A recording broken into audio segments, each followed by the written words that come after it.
Well, there is a good chance we'll break another weather record this year. The latest date that we've had a sub-zero temperature is January 18th. As you heard Chris say, we're not expecting our first sub-zero this winter until this Saturday, the 19th. So how much warmer are our winters? Good question. Heather Brown stopped by Cherrywood Point in Roseville to try to find out. Growing up in Evelyn, It was cold.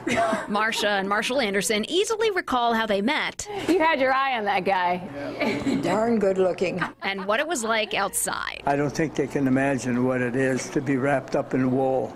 It's that itch. Almost 200 miles south, I grew up in St. Paul. Northeast Minneapolis. it was similar. We had toboggan parties. We just kept putting on more clothes and more mittens and more hats. Today, people pick me up and they're complaining and they've got heated seats in the car. Were the winters really colder back in the day? Yes, without question. All the seasons have gotten warmer since 1970, but winter is doing it the fastest. Since the 1970s, it's about 5 degrees warmer, which is a huge change for a season here in Minnesota. We could also look at the number of sub-zero days each winter. We took our skates to school and didn't come home till supper. In the 50s and 60s, we averaged 32 a year. Now it's 20. Now, we'll have outliers. The polar vortex here, we had 50 plus, but that is becoming less and less common. It's easy to sit back and say, this is great, but I have to look at it from the ecology. The fact of the matter is it's not going to be good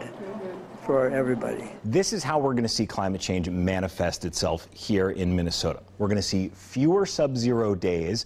They'll happen, but happening later in the year. We have some colder air coming our way, finally.